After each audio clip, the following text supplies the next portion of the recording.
collectors, and welcome to another Bossk Bounty video, and welcome to episode 230 of our Bossk Bounty. If you're new to the channel, this is a weekly series that drops every Sunday where I take your questions from the comments and do my best to answer them.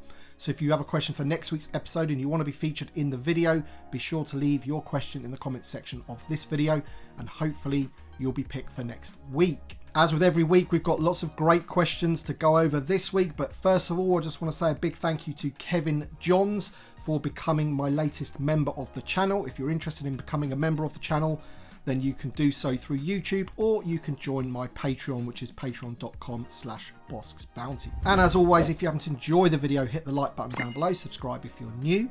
And with all that being said, this episode of our Bossk Bounty is 230, so it would usually be brought to you by VC 230, which is Koska Reeves.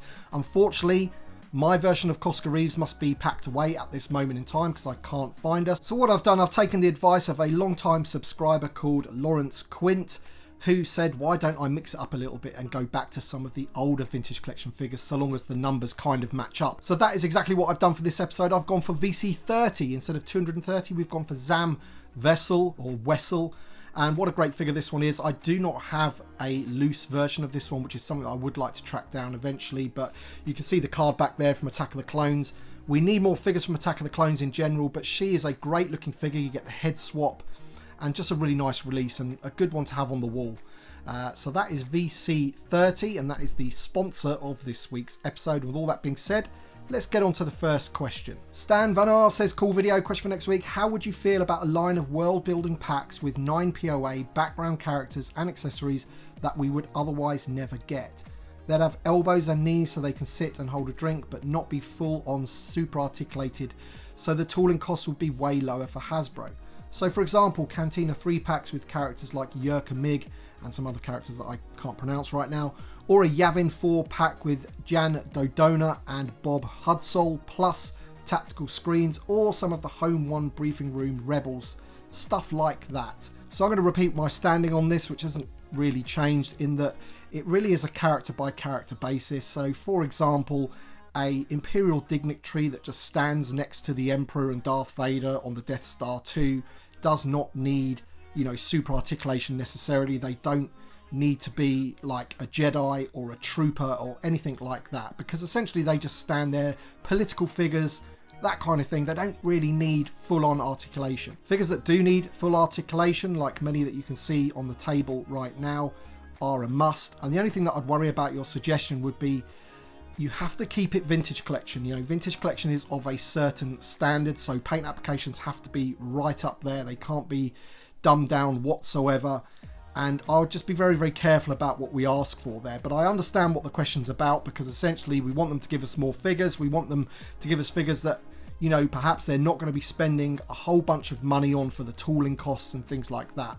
However, I would worry that they would also skimp on the paint applications as well, and we just do not want that whatsoever. But yeah, absolutely, it's a character by character basis. I mean, you just have to look at the new Princess Leia. She has all of the articulation because maybe they're going to do something like that in the future and use it for other figures, but you can't really use it because she's got her plastic gown.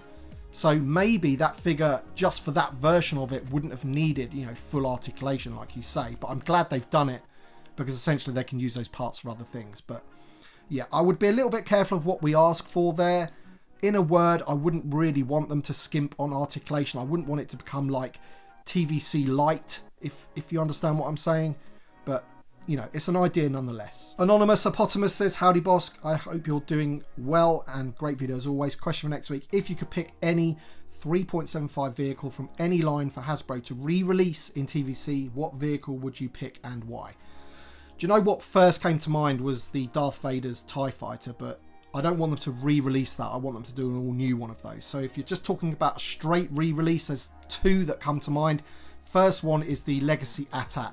I do not own one of those Legacy AT-ATs, or the one that they repacked into the vintage collection. I would like the Hoth version without the muddy feet.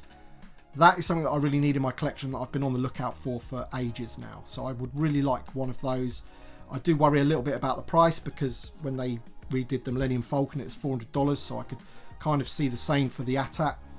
Apart from that would be the gunship. I think it's worth getting the gunships out there again. We've got loads of new clones and things like that, so it'd be nice for people that haven't got a gunship to get one. Andy McGlink says, with the show now over, do you think we'll get a Darth Plagueis the Wise in the vintage collection? I have the old card and can't tell you why, but I love that figure. Thanks for being one of the strongest supporters of 3.75 on YouTube.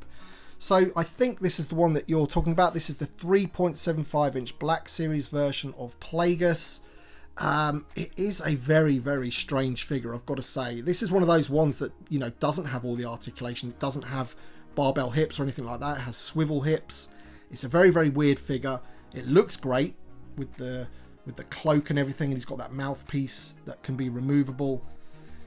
Would they just repack that into TVC? I'm not too sure. They've done it with other Black Series figures, so let me know your thoughts in the comment section below about that. Would you be happy if they were to just give you that Darth Plagueis from 3.75 inch Black Series on a really, really cool TVC card, or would you want a completely updated figure? Because you only really sort of got a glimpse of him in the Acolyte anyway, so you don't really know what his body is completely like. So let me know in the comments what you think. Dial3 says, hi boss, great work as always. Question for next week. I've noticed that on your channel and other review channels that when you are showcasing the articulation on figures, you seem to have no problem bending the arms and legs without breaking anything.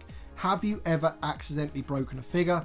Any figures I buy are either tight and gummy or really easy to manipulate. Recently I was posing the Remnant Stormtrooper and the knee joint felt like it was going to break on both of my troopers. Thanks. So generally when I'm doing a review, obviously I will show the card back and the figure in the packaging, and then I will show myself, you know, looking at the figure and doing all the articulation and things like that. But there is a point where I cut the video and sort of, you know, loosen up the figure a bit, see what it can do before I actually film it. So it might look like I can move them around really easily, but in actual fact, you know, you might have to loosen them up a little bit yourself. But there have been occasions where I've broken a figure right out of the packaging. I can remember IG-11, I broke one of his arms because the elbow joint just would not move. It was completely frozen, and when I tried to sort of move it, it snapped. And then the other figure was the Mimbam Stormtrooper from Solo. I broke his knee.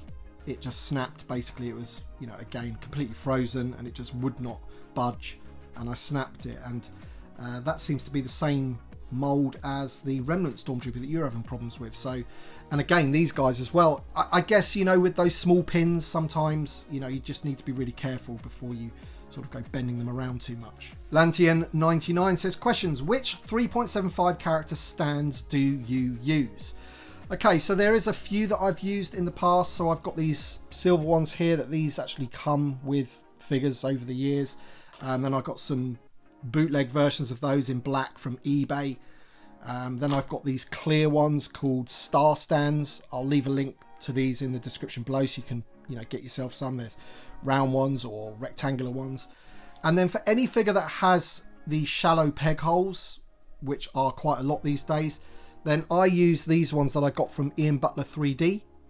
So it's got that little sort of thing where you slot the foot into, so it doesn't use the peg hole at all. I'd like to see if he could do these in clear plastic, but I think they might be a little bit brittle out of a 3D printer. Who knows? I don't really know too much about 3D printing, but I got a bunch of those off of him. Again, I'll leave a link to his Facebook page in the description below. Ian Butler 3D does lots of other 3D stuff, but the stands are particularly good for figures that have shallow peg holes. Sean Ramirez says, hey there Bosky Bossk, question for next week or anytime really. I was wondering if you had any other Bossk related items like ships, plushies or anything else Bossk related that you picked up for your collection.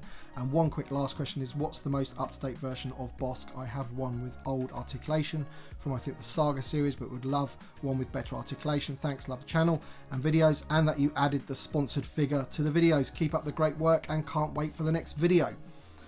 So this is the most up-to-date Bossk that we have. It's from 2006, 2007, the Vintage Saga line. He did come out on a card back, and he's also reissued in the 2010/11 Saga collection. So I might be able to leave a link down below to eBay so you can check out that figure, but it's the best one that we have right now.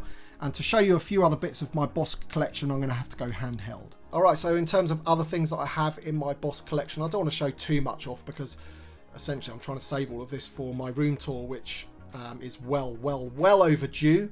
But I do have quite a few of the carded Kenner Bosks and Palatoy Bosks, and some pretty rare loose ones there as well.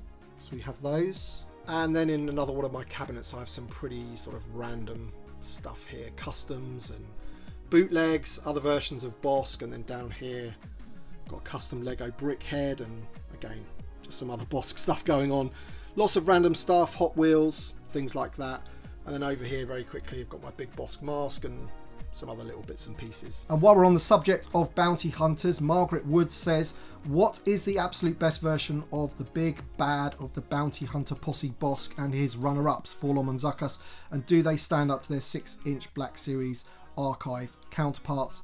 And if you've got time, what is your second favourite bounty hunter and why? Oh man, trying to think of who my second favourite bounty hunter is. Oh, probably Boba Fett, but then I do like the look of Dengar as well. But in terms of the figures, unfortunately, none of these guys here stack up to the Black Series versions. And that's because all of those figures that you can see in front of you here were made before the Black Series even came out. Except for the fact for this Forlom here, but that's not even TVC. That's the Droid Factory version. I just happen to prefer it to VC10. Now, I'm not saying that all of these figures are bad necessarily. They could all do with an update, but they are pretty decent. I mean, this one's from the Legacy Collection, Vintage Collection 1.0. He's from the Vintage Collection as well. Vintage Saga Collection like Bossk, and as I said, that's the Droid Factory one. But all of them don't have up-to-date articulation. Like all of these have got, swivel hips, for example. So if you wanted definitive versions, then, they'd all need updating. So unfortunately, they don't stack up to the Black Series. Channel member Shannon Patratz says, hey Bossk, always love your show. Question for next week. While I'm very excited that the HasLab Canteen are funded and can't wait to add it to my collection, I can't help but be disappointed that we won't be getting an Ali or Shush figure. I know I'm not the only one. Do you think there is any chance that Hasbro might release this as a retail figure in the future? It would be a shame to never be able to add this character to our collective population of Cantina patrons. Great work as always. Cheers, my friend. So, yeah, I mean, there's various different opinions on this. I think ultimately the fact is that if we are to get that new figure, then it will take away from another figure that they had planned. So it'll bump one out because they only have a budget for a certain amount of newly tooled figures every year. And that's kind of just a fact. But I feel that if you want Ali ol Shush in your collections, then you may need to vote him up in certain polls like Last Figure Standing and March Madness. Last Figure Standing this year is going to be in September, so if you really want Ali ol Shush in your collection, then make sure he is in your top 10. Just like any figure that you want in TVC, make sure they are in your top 10, and then we'll see what comes out of that poll. John K says, hey BB, question for next week. Now that the Night Trooper pack has come out with Enoch, and the chances of any of us really buying too many in order to go ahead and create an army is slim, since we don't want an army of clones. What are the chances of maybe Hasbro revisiting this, but instead of Enoch they put in a Death Trooper with the Night Trooper wrappings as it showed up in Ahsoka? Additionally, they could repack the Tusken Raider Chief, Admiral Motti and Enoch all on cards at a later date, and maybe give us a Mud Trooper 4-pack in order to add to our Imperial armies, but also like to have the landing pad trooper from Rogue One. So this is one of those, isn't it? Because I don't think there's been an example yet where we've got the named character out of a 4-pack put onto his own card. I don't think that's happened yet. You might be able to correct me if I'm wrong, but I'm pretty sure it hasn't happened as of yet. I think Captain Enoch is definitely one that should have been on a card. I mentioned it in my review if you haven't checked out that review already. He is definitely one that should have been on a card, same as the Chieftain, as you mentioned there. And again, he hasn't been put out on his own card yet either. Motti, I can kind of understand why they haven't done it. They've already given us Piet and Jajerod on cards, so, that might be a little bit of overkill in terms of Imperial officers on card backs. But yeah, we'll have to see what they do. But what I don't think they'll do is your suggestion. I don't think they'll give us another Night Troopers 4-pack with the Death Trooper zombie version, like a mixture. I think if they do that Death Trooper zombie, then it'll be a pack of those, just those maybe. That's kind of how I feel about it. Maybe 4 of them. Was there more than 4 of them, or was there only 2 of them in the show? I can't remember. So maybe you're right. Maybe they'll do 2 Death Troopers and 2 the Stormtroopers. who knows? But I can't really see them doing that. But you're right, it's definitely restricted some collectors on how many of these they've ordered. I ordered 2 and I moved on my other Enoch because I just don't need 2 Enochs basically. But then there's other people in the community like my friend Tyler that have ordered, I don't know, 30 packs of them because they just had to have the army of the troopers and they've mixed and matched them and all that kind of stuff. But we'll have to wait and see what they do with that, pal. But I'm not too sure if we'll get another pack of Night Troopers. Brian Buck says, hey there, BB. What do you hope for with the pipelined Ben Kenobi? Do you want to see a plastic or cloth hood? I recently moved my TVC Palpatine and love how the plastic hood looks. I want a cloth robe like the Emperor, but would like the option of a hood up or hood down like the recent TVC Leia. Do you think Hasbro could make something like that? What would you prefer?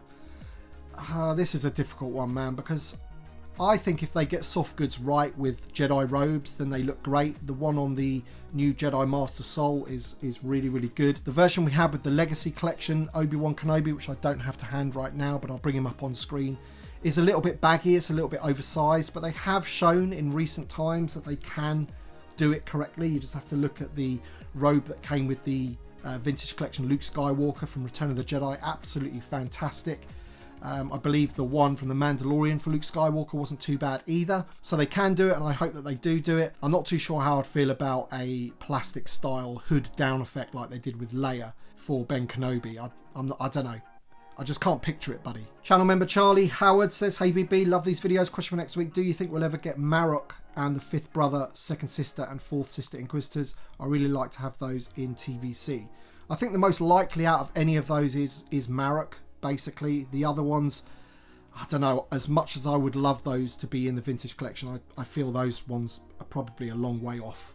And if you really want those, again, they're the sorts of ones that you need to be voting up in polls that we do and stuff like that, because I don't know how much of it on the radar those would be for the Hasbro team at this point in time. Channel member Marco Martinez says, hello Boss Bounty, Marco from the Bronx. What new figures would you like them to pipeline during SDCC, as there is still a lot of characters from the all new Star Wars media, including Skeleton Crew, that can be made in TVC? For example, Baylan, Shin, Praetorian Guards from Mando Season 3, Luthen and Dedra from Andor, and Agent Kallus from Rebels. There is more, but the ones mentioned I thought would have been done already. So yes, I think I've said this in previous weeks as well about Baylan and Shin. I really do hope they're either revealed or pipelined. You know, those would be a great ones for Hasbro to tick off and stop a lot of people moaning that we haven't got those, because everybody wants those figures in TVC, right? And the longer it goes on, they sort of less important they come to me, because more things come out that I want. You know, more new shows and things like that. Andor Season 2's around the corner. But then there's lots of stuff from Mando Season 3 that I still would like them to do, even though that I'm a little bit Mandoed out. For example, you mentioned the Praetorian Guards. I hope that we get the Praetorian Guards that took down Paz Vizsla. I really do hope that it's a better figure than this one though, because this figure really isn't that great. So I'm hoping that we get all new ones of those. They would be a good pipeline. Moff Gideon himself in his armor, and then other ones that you've mentioned there like Luthen and Dedra, they are high up on my list of the things that I want in TVC. So hopefully 2025 is the year that we get some of those. Creative Wolf says, hello BB, question for next week. Which character from the Cantina would you like to see an all-new version of the most? Mine would be Bossk, which also opens up the opportunity for an all-new Bossk figure. Yeah, definitely said this before, that it would probably be the Spaceman for me, which is the yellow version of Bossk, if you like. He's walking around with a Spaceman's helmet on, and essentially, if you were to do that figure, then yeah, you'd get an all-new Bossk and a Bossk. Apart from that, I would look at figures that we've maybe had in the past that are really not up to scratch, and for me Labria is one of those, the guy with the horns.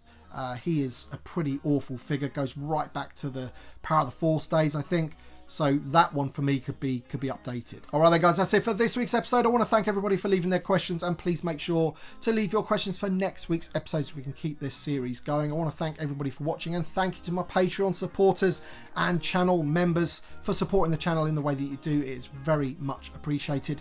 Thanks for watching everybody, and we shall see you on the next one.